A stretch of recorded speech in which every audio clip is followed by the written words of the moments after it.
ஒரு நிமிஷம் கற்பனை செஞ்சு பாருங்க. உலக நாடுகள் மத்தியில அரசியல் பதற்றம் அதிகமாகிட்டே இருக்கு.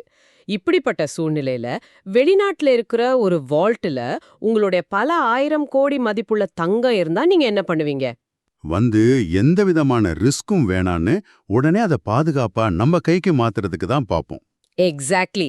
இந்தியாவுடைய சென்ட்ரல் பேங்க் இப்போ அதைத்தான் செஞ்சிருக்காங்க. அதுவும் கொஞ்சம் நஞ்சம் இல்ல, நூற்றுக்கணக்கான டன்கள். வணக்கம். இன்னைக்கு மே 6, 2026க்கான டெய்லி கரண்ட் அஃபேர்ஸை நம்ம பார்க்க போறோம். பேங்கிங், எஸ்எஸ்சி, ரயில்வே, யூபிஎஸ்சி எக்ஸாம்ஸ்க்கு ப்ரிப்பேர் பண்றவங்களுக்கு இந்த டீப் டைவ் ரொம்பவே யூஸ்ஃபுல்லா இருக்கும். ஆமா, அண்ட் மேலும் பல அப்டேட்ஸ் மற்றும் ப்ரிப்பரேஷன் மெட்டீரியல்ஸ்க்கு டிஸ்கிரிப்ஷன்ல இருக்கிற எங்களுடைய டெலிகிராம் சேனல் லிங்கை ஃபாலோ பண்ணுங்க. சரி, அந்த தங்கத்துக்கு என்ன ஆச்சுன்னு நம்ம டிஸ்கஷன் ஆரம்பிக்கலாமா? இப்போ மார்ச் 2026 நிலவரப்படி ஆர்பிஐயோட டோட்டல் ஹோல்டிங்ஸ் 880.52 MT-ஆ இருக்கு. இதுல கடந்த 6 மாதங்கள்ல மட்டும் 104.23 MT தங்கத்தை டொமஸ்டிக்கலி மூவ் பண்ணியிருக்காங்க. 104.23 MT அப்படின்னா அதோட வெயிட்டை நீங்க விஷுவலைஸ் பண்ணி பார்த்தா கிட்டத்தட்ட ஒரு 25 பெரிய யானைகளோட எடைக்கு சமம். அந்த அளவு தங்கத்தை பாதுகாப்பா பார்டர் தாண்டி இந்தியாவுக்கு கொண்டு வந்திருக்காங்க.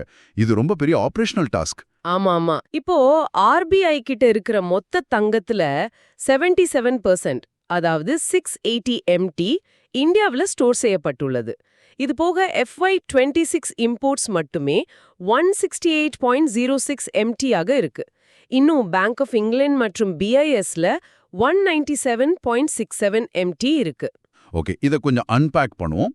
ஆர்பிஐ இவ்வளோ பெரிய அளவிலான கோல்டை இந்தியாவுக்கு ஏன் மூவ் பண்றாங்க? கோல்டோட பெர்சன்டேஜ் ரொம்ப முக்கியம். தற்போது gold equal to 16.7% of forex. Global geopolitical tensions அதிகமா இருக்கும்போது அசெட் சேஃப்டிக்காக தான் சென்ட்ரல் பேங்க்ஸ் இந்த மாதிரி டொமஸ்டிக்லி மூவ் பண்றாங்க. கரெக்ட். இப்போ பேங்கிங் செக்டர்ல இன்னொரு அப்டேட் இருக்கு. அதுவும் தங்கத்தை பத்தினது தான். NSE EGR பத்தி செபி ஒரு அப்ரூவல் கொடுத்திருக்காங்க. இது செபி அப்ரூவ்டு டிமேட்டீரியலைஸ்ட் செக்யூரிட்டிஸா இருக்கு. ஓஹோ. இதுல ஒரு முக்கியமான பாயிண்ட் என்னன்னா, பிசிக்கல் கன்வர்ஷன் நடக்கும் வரைக்கும் நோ GST அப்படின்னு சொல்லியிருக்காங்க. இது எப்படி ஒர்க் ஆகுது? ரொம்ப சிம்பிள். நீங்க பிசிக்கலா தங்கத்தை வாங்கும்போது உடனே GST கட்டணும் இல்லையா?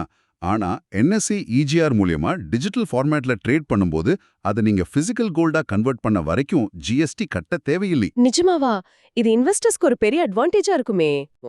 செபி அவங்களோட SDI, அதாவது செக்யூரிட்டைஸ்டு டெட் இன்ஸ்ட்ருமெண்ட் ரெகுலேஷன்ஸை ஷிஃப்ட் பண்ணிருக்காங்க. இதோட ஸ்டேட்மெண்ட்டை நான் படிக்கிறேன். ஒரிஜினேட்டர்ல இருந்து SPDEக்கு மாறும் SSA விதிமுறைகள். இதுல சிங்கிள் ஆசெட் செக்யூரிட்டைசேஷனுக்கு 25% சிங்கிள் ஆப்ளிகோ பூல் லிமிட்ல இருந்து எக்ஸம்ஷன் கொடுத்திருக்காங்க. அப்புறம் SPD போர்ட்ல ஒரே ஒரு ரெப்ரசன்டேட்டிவ் மட்டும்தான் இருக்கணும், நோ வீட்டோ. மே 2026ல பார்வியா ஃப்ரேம் ஒர்க்கையும் கொண்டு வந்திருக்காங்க. பாத்தீங்கன்னா இந்த ஜார்கன்லாம் கேட்கறதுக்கு கொஞ்சம் ஹெவியா தான் இருக்கும். ஆமா, ஒரிஜினேட்டர், SPDE, SSA இத கொஞ்சம் எளிமையா எக்ஸ்பிளைன் பண்ண முடியுமா? ஒரிஜினேட்டர் அப்படிங்கிறது ஒன்றும் இல்ல, லோன் கொடுத்த RBI ரெகுலேட்டட் என்டிட்டி. அவங்க பல லோன்களை ஒன்னா சேர்த்து ஒரு பேக்கேஜா மாத்தி விக்கிற ப்ராசஸ் தான் SSA, அதாவது securitisation of standard assets. Okay. இந்த பேக்கேஜை பாதுகாப்பா வச்சுக்கிற ஒரு என்டிட்டி தான் SPDE. இப்போ செபி என்ன சொல்லியிருக்காங்கன்னா, அந்த SPDE போர்ட்ல ஒரே ஒரு ரெப்ரசன்டேட்டிவ் மட்டும்தான் இருக்கணும், அவருக்கும் வீட்டோ பவர் கிடையாதுன்னு சொல்லியிருக்காங்க. ஓ, அப்போ கான்ஃப்ளிக்ட் ஆஃப் இன்ட்ரெஸ்ட் இருக்காது. எக்ஸாக்ட்லி. அப்புறம் 25% சிங்கிள் அப்ளிகார் பூல் லிமிட்ல இருந்து எக்ஸம்ஷன் கொடுத்திருக்காங்க. எக்ஸாம்ஸ்ல முக்கியமா கேட்கக்கூடியது அந்த பார்வா ஃப்ரேம் ஒர்க். அது எந்த மாசம் வந்துச்சுன்னு கேட்டா மே 2026 அப்படிங்கறது நீங்க ஞாபகம் வச்சுக்கணும். சூப்பர். இந்த பேங்கிங் செக்டர்ல இருந்து நேரா நம்ம எக்கானமி அண்ட் growth குறிக்கும் மேக்ரோ எக்கனாமிக் இண்டிகேட்டர்ஸ்க்கு வந்தோம்னா, GST கலெக்ஷன்ஸ் ஏப்ரல் 2026ல 2.43 lakh crore டச் பண்ணிருக்கு. வாவ். ஆமா, இது 8.7% யோ growth. இம்போர்ட் பேஸ்டு GST தான் இதுக்கு முக்கிய காரணம்னு சொல்லியிருக்காங்க. GST கலெக்ஷன் 2.43 lakh crore அப்படிங்கிறது நம்ம எக்கானமியோட ஸ்ட்ரென்த்தை காட்டுது. ஆனா பாலிட்டி மற்றும் எக்கானமி எக்ஸாம்ஸ்ல நீங்க ப்ரிப்பேர் பண்ணும்போது இந்த ஆர்டிகல் 279A மற்றும் 101st அமெண்ட்மெண்ட் அடிக்கடி கேட்கப்படும் கேள்விகள். கரெக்ட். GST இன்ட்ரோ ஆனது 2017ல. இது 101st அமெண்ட்மெண்ட் மூலமா கொண்டு வரப்பட்டது. அப்புறம் ஸ்லாப்ஸ் 5%, 12%, 18%. ஆமா, அந்த பேக்ரவுண்ட் ரொம்ப முக்கியம். எக்கனாமி நல்லா இருக்குன்னு சொல்றதுக்கு இன்னொரு டேட்டா வந்து நம்ம credit growth SCB credit growth FY 25-26ல ஓவரால் growth 15.9%-ஆ இருக்கு. அது இது போன வருஷத்தை விட அதிகமா? ஆமா, FY 25ல இருந்த 10.9%ல இருந்து 49 BPS அதிகம். டோட்டல் அவுட்ஸ்டாண்டிங் வந்து 212.9 lakh crore. செக்டர் வைஸா பார்த்தா அக்ரிகல்ச்சர் 15.7%, சர்வீசஸ் 19.0%, பர்சனல் லோன்ஸ் 16.2%. ஆனா இதுல இண்டஸ்ட்ரி 15.0% வளர்ந்திருந்தாலும் அதுக்குள்ள micro small scale industries 33.1% spike ஆயிருக்கு. 33.1% ஸ்பைக் அப்படிங்கிறது மிகப்பெரிய விஷயம். MSME செக்டாருக்கு கிரெடிட் ஃப்ளோ நல்லா நடக்குதுன்னு அர்த்தம். சிறு தொழில்களுக்கு லோன் கிடைச்சாதான் கிரவுண்ட் லெவல்ல growth இருக்கும். கண்டிப்பா. இப்போ இந்த கிரெடிட் growth-அ தொடர்ந்து பெரிய அளவிலான குளோபல் அண்ட் கார்ப்பரேட் ஃபினான்சிங் பத்தி பேசுவோம். Here's where it gets really interesting. சொல்லுங்க. ADB, அதாவது ஏஷியன் டெவலப்மெண்ட் பேங்க், ஒரு $70 பில்லியன் இன்ஃப்ராஸ்ட்ரக்சர் ஸ்பிளிட்டா அறிவிச்சிருக்காங்க. இதுல 50 பில்லியன் வந்து பான் ஏஷியா பவர் கிரிட்க்கு போகுது. இதோட டார்கெட் 20 கிகாவாட் ரினியூவபிள் எனர்ஜி மற்றும் 200 M பீப்பிள் ஆக்சஸ். ஓஹோ. மீதமுள்ள 20 பில்லியன் வந்து ஏஷியா பசிபிக் டிஜிட்டல் ஹைவேக்கு போகுது. இதுல 200 M ஃபர்ஸ்ட் டைம் பிராட்பேண்ட் யூசர்ஸ்க்கு கனெக்ஷன் கொடுக்கறதும் 40% காஸ்ட் ரிடக்ஷன் பண்றதும் தான் டார்கெட்.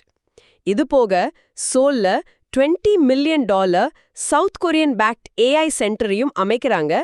பை 2035 3M பீப்புளுக்கு ட்ரைனிங் கொடுக்க.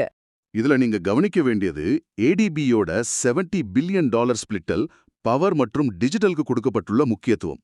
$50 பில்லியன் பவர் கிரிடுக்கு தராங்கன்னா எலக்ட்ரிசிட்டி இல்லாம நீங்க டிஜிட்டல் ஹைவேவை உருவாக்க முடியாது. அந்த 200 மில்லியன் பிராட்பேண்ட் யூசர்ஸ்க்கு பவர் சப்ளை வேணும் இல்லையா? ஆமா, வெரி லாஜிக்கல் கனெக்ஷன். இப்போ கார்ப்பரேட் M&A, அதாவது மர்ஜர்ஸ் அண்ட் அக்விசிஷன் சைட்லயும் பெரிய மூவ்மெண்ட்ஸ் இருக்கு. ஃபெடரல் பேங்க் போர்ட்ஃபோலியோ பைஅவுட் நடந்திருக்கு. யார்கிட்ட இருந்து வாங்குறாங்க? ஸ்டாண்டர்ட் சார்ட்டர்ட் இந்தியாவிடமிருந்து 4.5 lakh கிரெடிட் கார்ட்ஸ் அவங்க அக்வயர் செய்றாங்க. இதோட வேல்யூவேஷன் 1500 crores. இது ஃபெடரல் பேங்கோட நான்-கோ பிராண்டட் கார்ட்ஸை 90% பூஸ்ட் பண்ணும். இது வந்து பேங்கிங் எக்ஸாம்ஸ்ல ஒரு டைரக்ட் கொஸ்டினா வரலாம். ஃபெடரல் பேங்க் யார்கிட்ட இந்த கிரெடிட் கார்ட்ஸ் அக்வயர் பண்ணாங்கன்னு கேட்டா ஸ்டாண்டர்ட் சார்ட்டர்ட் இந்தியா அப்படிங்கறத நோட் பண்ணிக்கோங்க. அதே மாதிரி கார்ப்பரேட் வேல்யூவேஷன் பேசும்போது ராஜஸ்தான் ராயல்ஸ் அக்விசிஷன் பாருங்க, 1.65 பில்லியன் வேல்யூவேஷன். நிஜமாவா? அவ்வளோ பெரிய வேல்யூவேஷனா? ஆமா, இதுல லக்ஷ்மி அண்ட் மித்தல் ஃபேமிலி 75%, அதார் புனாவாலா 18%, மனோஜ் படேலே மற்றும் அதர்ஸ் 7% ஸ்டேக்ஸ் வச்சிருக்காங்க. ஸ்போர்ட்ஸ் டீம்ஸ் இப்போலாம் மேசிவ் கார்ப்பரேட் என்டிட்டிஸா மாறிடுச்சு அப்படிங்கிறதுக்கு இது ஒரு நல்ல உதாரணம். சரி, குளோபல் இன்வெஸ்ட்மெண்ட்ல இருந்து நம்ம உள்நாட்டு உள்கட்டமைப்புக்கு, நேஷனல் இன்ஃப்ராஸ்ட்ரக்சருக்கு கவனத்தை திருப்புவோம். ஓகே. மோபி ஒரு make in India HVDC road மேப்பை ரிலீஸ் பண்ணிருக்காங்க. இது LCC சிஸ்டம்ஸ்க்கான ஃபேஸ்ட் கெப்பாசிட்டி பில்டிங். அதாவது இமீடியட்டா 60% நார்ம கொண்டு வராம FY 28ல 30%, FY 30ல 40%, FY 32ல 50%, FY 35ல 60% அப்படின்னு படிப்படியா கொண்டு வராங்க. இது ஒரு நல்ல அப்ரோச். ஏன்னா டொமெஸ்டிக் இண்டஸ்ட்ரியால உடனே அந்த 60% கெப்பாசிட்டிக்கு சப்ளை பண்ண முடியாது. எக்ஸாம் பாயிண்ட் ஆஃப் வியூல FY 32க்கான டார்கெட் 50% அப்படிங்கறத நீங்க நல்லா ஞாபகம் வச்சுக்கணும். இன்ஃப்ராஸ்ட்ரக்சர்ல அடுத்த ரொம்ப முக்கியமான ஒரு அப்டேட் இருக்கு. சவுத் கோஸ்ட் ரயில்வே, அதாவது SCR zone, India's 18th railway ஜோனா மோர் அஸ்வினி வைஷ்ணவால் இது அறிவிக்கப்பட்டது. இதோட ஆபரேஷனல் டேட் வந்து 1 ஜூன் 2026. HQ விசாகப்பட்டினம். டிவிஷன்ஸ் பாத்தீங்கன்னா விசாகப்பட்டினம், விஜயவாடா, குண்டூர். ஈஸ்ட் கோஸ்ட் காரிடோருக்கு இது மிகப்பெரிய பூஸ்ட். இந்த ரயில்வே எக்ஸாம்ஸ், குறிப்பா RRB NTPCலாம் எழுதுற மாணவர்களுக்கு இந்த SCR 18th ஜோன் அப்படிங்கிறதும் அதனுடைய HQ விசாகப்பட்டினம் அப்படிங்கிறதும் ரொம்ப முக்கியமான டைரக்ட் கொஸ்டின். கண்டிப்பா இதை நோட் பண்ணிக்கோங்க. உள்கட்டமைப்பை தொடர்ந்து மக்களின் ஹெல்த் மற்றும் சேஃப்டி ஸ்டாண்டர்ட்ஸ்க்கு நகருவோம். MOHFW டயபெட்டிஸ் கைட்லைன்ஸ் ரிலீஸ் பண்ணிருக்காங்க. இது India's first national framework for children birth to 18 years. இதுல என்னென்ன கைட்லைன்ஸ் இருக்கு? இதுல 4 T's ரொம்ப முக்கியம்னு சொல்லியிருக்காங்க. Toilet, thirsty, tired, thinner. இது கூடவே ஃப்ரீ கேர் பேக்கேஜஸும் கொடுக்கறாங்க. சில்ட்ரன் டயபெட்டிஸை ஏர்லி ஸ்டேஜ்ல கண்டுபிடிக்க இந்த 4 T's ஒரு அருமையான ஸ்கிரீனிங் டூல். சேஃப்டின்னு வரும்போது ஃபயர் சேஃப்டி வீக் 2026 வந்து 4 to 10 மே 2026 வரைக்கும் நடக்குது. லெட் பை ஹெல்த் செக்கி புண்ணியா சலீலா ஸ்ரீவாஸ்தவா. இதோட தீம் பாத்தீங்கன்னா safe schools, safe hospitals. IHIP monitoring and NDMA capacity building மூலமா இது பண்றாங்க. சமீப காலமா நாம நிறைய ஹாஸ்பிட்டல் ஃபயர் ஆக்சிடென்ட்ஸை நியூஸ்ல பார்த்திருக்கோம். ஸோ இந்த safe school, safe hospitals theme வந்து ரொம்ப ரெலவெண்ட். அடுத்து BIS assistive tech standards NLEP initiative பத்தி ஒரு லிஸ்ட் வந்திருக்கு. நான் படிக்கிறேன் கேளுங்க. 1. Elbow crutches IS 18558 Part 1 2025. 2. Walking sticks IS 51555.2026. 3. Multi-leg sticks IS 18558 Part 4 2025. 4. Portable ramps IS 19631.2026. 5. Tactile maps IS 19189.2025. 6. Braille signage IS 19190.2025. Oh my God. ஆமா, இந்த IS quotes ரொம்ப கன்ஃபியூசிங்கா இருக்கே. இது ஒரு ஸ்டூடெண்ட் எக்ஸாம்க்கு எப்படி ஞாபகம் வச்சுக்கிறது? பாத்தீங்கன்னா SSC எக்ஸாம்ஸ்ல இது பெரும்பாலும் மேட்ச் த ஃபாலோயிங் முறையில தான் கேட்கப்படும். நீங்க எல்லா நம்பரையும் மனப்பாடம் பண்ண வேண்டாம். போர்ட்டபிள் ரேம்ஸ்க்கு IS 19631 அப்படின்னு லாஸ்ட் 3 டிஜிட்ஸை மட்டும் அசோசியேஷன் பண்ணி படிச்சீங்கன்னா ஈஸியா ஆன்சர் பண்ணிடலாம். Good idea. இப்போ நேஷனல் லெவல்ல இருந்து மாநில அளவிலான திட்டங்களுக்கு ஸ்டேட் இனிஷியேட்டிவ்ஸ்க்கு மாறுவோம். JJM 2.0 ரீஃபார்ம் மோயூஸ் மினிஸ்டர் CR பாட்டில் சைன் பண்ணிருக்காரு. டார்கெட் வந்து 100% FHTC பை டிசம்பர் 2028. இதுல ஸ்டேட் பெர்ஃபார்மன்ஸ் எப்படி இருக்கு? உத்தராகண்ட் 98%, கர்நாடகா 87% அச்சீவ் பண்ணிருக்காங்க. ஆனா இதுல பெரிய சர்ப்ரைஸ் யாருன்னா திரிபுரா தான். 2019ல 3%ஆ இருந்தவங்க இப்போ 86%க்கு வந்துட்டாங்க. இதுக்கு Sujal gown IDs and DTUs தேவைப்படுது. UPSC எக்ஸாம்ஸின் கோணத்தில் பார்த்தா திரிபுராவின் வளர்ச்சி 3% இருந்து 86% அப்படிங்கிறது ஆர்டினரி growth கிடையாது. பாலிசி இம்ப்ளிமெண்டேஷன் எவ்வளவு முக்கியம்னு இது காட்டுது. கரெக்ட். அப்புறம் செல் பிராட்காஸ்ட் சிஸ்டம அமைச்சர் ஜோதிராதித்யா சிந்தியா லான்ச் பண்ணிருக்காரு. இது ஜியோ டார்கெட்டட் சைரன் அலர்ட்ஸ். பெரிடர் காலங்கள்ல இது ரொம்பவே யூஸ்ஃபுல். ஆமா. அடுத்து கர்நாடகா ஸ்பேஸ் கோயி பெங்களூருவில் KITS மற்றும் SI இந்தியா இணைந்து தொடங்குறாங்க. அண்ட் கல்ச்சர் செக்ஷன்ல ஒரு முக்கியமான initiative Padmatori initiative led by NHHDC and MDONOR Sanjay Jaju. North ஈஸ்டின் ஏரி, அதாவது அஹிம்சா சில்க் மற்றும் மத்திய பிரதேஷின் சந்தரி வீவிங்க இணைக்கும் ஒரு திட்டம் இது. வாவ், 2 வேறு ரீஜனோட கலையை இணைக்கிறாங்களா?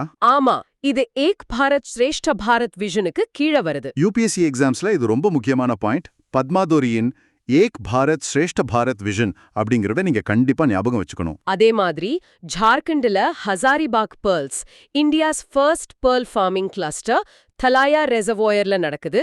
இது ஒரு ஆல் வுமன் FPO. இந்தியாஸ் ஃபர்ஸ்ட்னு வந்தாலே எக்ஸாம்ஸ்ல கண்டிப்பா கேட்பாங்க. ஹசாரிபாக் ஜார்க்கண்ட நோட் பண்ணிக்கோங்க. இப்போ நாம ஸ்டேட் அஃபேர்ஸ்ல இருந்து குளோபல் பாலிடிக்ஸ் மற்றும் ரேங்கிங்ஸ்க்கு போக போறோம். இங்கே ஒரு முக்கியமான அறிவிப்பு. இப்போ நாம விவாதிக்க போற இன்டர்நேஷனல் அஃபேர்ஸ் மற்றும் ரேங்கிங்ஸ்ல உள்ள விஷயங்கள் சோர்ஸ் மெட்டீரியல்ல கொடுக்கப்பட்ட உண்மையான தரவுகள். நாங்கள் எந்த கருத்தையும் ஆதரிக்கவில்லை, தரவுகளை மட்டுமே நியூட்ரலா உங்களுக்கு பகிர்கிறோம். கண்டிப்பா. USAவின் Project Freedom US president Donald ட்ரம்பால் லான்ச் செய்யப்பட்டது. Naval escort for commercial vessels operated by US CENTCOM, Oman, Iran regionல 15,000 personnel, backed by economic blockade of Iranian ports. அதே போல World Press Freedom Index 2026, published by Reporters Without Borders. Lowest global press freedom in 25 years ன்னு சொல்லிருக்காங்க. Top tier 1 Norway, 2 Netherlands, 3 Estonia, 4 Denmark. Bottom tier பாத்தீங்கன்னா 157 India, 178 China, 179 North Korea, 180 Eritrea. இங்க நீங்க ஞாபகம் வச்சுக்க வேண்டிய ஃபேக்ட்ஸ் என்னன்னா, ப்ராஜெக்ட் ஃப்ரீடம் எந்த ரீஜன்? Oman, Iran region. யார் ஆப்ரேட் பண்றா? US CENTCOM. இண்டெக்ஸை பொறுத்தவரை டாப் ரேங்க் நார்வே மற்றும் இந்தியாவோட ரேங்க் 157 அப்படிங்கிற டேட்டாவை நோட் பண்ணிக்கோங்க. இன்டர்நேஷனல் அஃபேர்ஸ்க்கு அடுத்தபடியாக டிஃபென்ஸ் அண்ட் ஸ்பேஸ் டெக்னாலஜியை பார்ப்போம். SpaceX CAS 500-2 mission. Launch site SLC-4E Vandenberg. Primary payload வந்து சவுத் கொரியாவோட CAS 500-2 534 kilograms. Secondary payloads 45 ride share, booster வந்து B1071, 33rd flight, SpaceX's 608th landing. இந்த மிஷன்ஸ்ல பிரைமரி பேலோடு எந்த நாட்டோடதுன்னு அடிக்கடி கேட்பாங்க. சவுத் கொரியா அப்படிங்கறது ஞாபகம் வச்சுக்கோங்க. நம்ம இந்தியாவோட டிஃபென்ஸ்ல indigenous weapon systems KL and Jwala நாட்டெக் சிம்போசியம் பிரயாக்ராஜ்ல அன்வேல் செய்யப்பட்டது. KL ட்ரோன் வந்து India's first long range one way attack drone. இதோட ரேஞ்ச் 1000 கிலோமீட்டர்ஸ், MTW 200 kilograms. ஓ, ஜுவாலா மிசைல் வந்து short range SAMS SSM rapid response platform. Defence exams அதாவது CDS NDA எழுதுபவர்களுக்கு KL மற்றும் JWL-வின் ரேஞ்ச் மற்றும் பேலோட் ஸ்பெசிஃபிகேஷன்ஸ் எவ்வளவு முக்கியம்னு நான் சொல்லிதான் தெரியணும்னு இல்ல. 1000 கிலோமீட்டர் ரேஞ்ச் அப்படிங்கறத மார்க் பண்ணிக்கோங்க. டெக்னாலஜியை தொடர்ந்து முக்கிய பதவிகளில் நியமிக்கப்பட்ட நபர்களை பற்றி விவாதிப்போம். Executive appointments. சரி. பிரசூன் ஜோஷி சேர்மன் பிரசார் பாரதியாக நியமிக்கப்பட்டிருக்கார். இவர் நவ்னீத் குமார் சேகலை ரீப்ளேஸ் பண்றார். வேவ்ஸ் OTT-யை இவர்தான் ஓவர்சீ பண்ணுவார். 2015ல பத்மஸ்ரீ வாங்கியிருக்கார். அடுத்து Shri Ravi K 22nd CMD HAL ஆக நியமனம். இவர் டாக்டர் DK சுனில சக்சீட் பண்றார். Former GM of Tejas division. அப்புறம் R Vijayanand MD and CEO city union bank ஆக நியமனம். இவர் N காமகோடியை சக்சீட் பண்றார். 3-year term. So, what does this all mean? வந்து பேங்கிங் தேர்வுகளில் R விஜயானந்த் நியமனமும் SSC-யில் பிரசூன் ஜோஷி நியமனமும் எப்படி எக்ஸ்பெக்டட் கொஸ்டின்ஸா வரும்னு நீங்க பார்க்கணும். இது ரெண்டும் ரொம்ப முக்கியமான அப்பாயின்மெண்ட்ஸ். அப்பாயின்மெண்ட்ஸை தொடர்ந்து அவார்ட் செக்ஷனுக்கு மாறுவோம். The 110th Pulitzer Prize 2026. Global வின்னர்ஸ்ல நியூயார்க் டைம்ஸ் 3 அவார்ட்ஸ் வாங்கியிருக்காங்க. Historic count 142. Writers 2 awards. Washington Post public service கேட்டகரியில வாங்கியிருக்காங்க. ஸ்பெஷல் சைட்டேஷன்ல Julie K Brown for exposing the Epstein network. இதுல இந்தியர்கள் யாராவது இருக்காங்களா? ஆமா, இந்தியன் அவார்டீஸ் இருக்காங்க. Category illustrated reporting and commentary. Winners Anand RK and Subhana Sharma. Report title trapped. Impact என்னன்னா exposed digital arrest scams. Wow, இந்த ட்ராப்ட் ரிப்போர்ட் மூலம் வெளிவந்த டிஜிட்டல் அரெஸ்ட் ஸ்கேம்ஸ் இப்போ நிஜ வாழ்க்கையில எவ்வளோ பேரை பாதிச்சுக்கிட்டு இருக்குன்னு நமக்கு தெரியும் இல்லையா? CBI போலீஸ்னு சொல்லி ஏமாத்துற இந்த மோசடிகளை வெளியே கொண்டு வந்திருக்காங்க. ஆமா, அவார்ட்ஸ்ல இருந்து இப்போ ஸ்போர்ட்ஸ் மற்றும் முக்கிய நபர்களின் அஞ்சலிக்கு மாறுவோம். BWF Thomas and Uber Cup finals 2026. Location Horsens, Denmark. Thomas Cup மென்ஸ்ல gold China, silver France, bronze Denmark and India. Wow. ஆமா, ஊபர் கப் விமென்ஸ்ல gold South Korea, silver China, bronze Japan and Indonesia. Thomas கப்ல India வாங்கிய bronze medal உண்மையிலேயே ஒரு மாபெரும் சாதனை. கண்டிப்பா இந்தியா தொடர்ச்சியா மெடல் வாங்குறது ரொம்ப பெரிய விஷயம். அஞ்சலி பகுதியில Alex Zanardi tribute. Italian formula 1 driver. தன்னோட 59th வயசுல பாஸ்ட் அவே. அவர் ஒரு Paralympic legend. 4 Paralympic golds, 12 UCI world titles in para cycling வாங்கியிருக்கார். அலெக்ஸ் ஜனாடியின் மனவலிமை உலகத்துக்கே ஒரு பெரிய பாடம். ஒரு FN கிராஷ்ல கால்களை இழந்த பிறகும் பாராசைக்கிளிங்ல இவ்வளவு தூரம் சாதிச்சது சாதாரண விஷயம் கிடையாது. உண்மையாவே. இறுதியாக மே மாதத்தின் முக்கிய தினங்களை இம்பார்ட்டன்ட் டேஸ பார்க்கவும். சரி. May 3 world laughter day, first Sunday of May. Theme world peace through laughter. May 4 international fire fighters day. May 5 வந்து dual observations, world Portuguese language day, 30th anniversary of CPLP மற்றும் world asthma day, first Tuesday of May. இதோட theme access to anti inflammatory inhalers. Competitive எக்ஸாம்ல தேதிகளை விட அந்தந்த நாட்களின் themes தான் எப்பெல்லாம் கேட்குறாங்க. குறிப்பா ஆஸ்துமா டே தீமை நீங்க கண்டிப்பா ஞாபகம் வச்சுக்கணும். ஓகே, நாம படிச்சதை வச்சு இப்போ அசஸ்மெண்ட்குள்ள போலாம். Command centre assessment. ரெடி. நான் கேள்விகளை வரிசையாக வாசிக்கிறேன். Q1 BIS NLEP standard for portable ramps. இது நாம முன்னாடியே டிஸ்கஸ் பண்ணோம். Answer IS 19631. Super. Q2 SEBI's amended SDI regulations remove 25% limit for. இது வந்து answer RBI regulated single asset securitization entities. Correct. Q3. MOPR revised HBDC local content target for FY32. FY32 க்கு target வந்து answer 50%. Perfect. Q4. Overall SCB non-food credit growth percentage for FY 2025-26. நம்ம economy நல்லா இருக்குன்னு பார்த்தோமே answer 15.9%. ஆமா. Q5. 50 billion Pan-Asia power grid launched by? இது அந்த பெரிய infrastructure split answer ADB. Exactly. Q6. Men's team secured bronze in 2026 Thomas Cup. நம்ம ஊரு தான் answer India. And final question. Q7. Anand RK and Suparna Sharma won 2026 Pulitzer for report titled? அந்த digital arrest பத்தின report Answer. Trapped Apt. Awesome. எல்லா டாபிக்ஸையும் ரொம்ப அருமையா cover பண்ணிட்டோம். ஆனா முடிக்கும்போது ஒரு சின்ன சிந்தனை. இந்திய பொருளாதாரம் ஒரு பக்கம் 15.9% கிரெடிட் growthல வளர்ந்து கொண்டிருக்கும் அதே வேளையில் மறுபக்கம் புலிட்சர் வென்ற டிராப்ட் ரிப்போர்ட் சுட்டிக்காட்டும் டிஜிட்டல் அரெஸ்ட் போன்ற நவீன மோசடிகளும் வளர்கின்றன. நம்மளோட ஃபினான்ஷியல் growthக்கு ஈடாக நம்ம டிஜிட்டல் லிட்ரஸியும் வளரணும் இல்லையா? இத பத்தி நீங்க கண்டிப்பா யோசிச்சு பாருங்க. ரொம்ப ஆழமான பாயிண்ட். இந்த செஷனோட PDF மற்றும் வெரி கரண்ட் அஃபேர்ஸ் அப்டேட்ஸ்க்கு மறக்காம டிஸ்கிரிப்ஷன்ல இருக்கிற எங்களுடைய டெலிகிராம் சேனல் லிங்க் கிளிக் பண்ணி ஃபாலோ பண்ணுங்க. உங்களோட ப்ரிப்பரேஷனுக்கு இது ரொம்ப உதவியா இருக்கும். மீண்டும் சந்திப்போம்.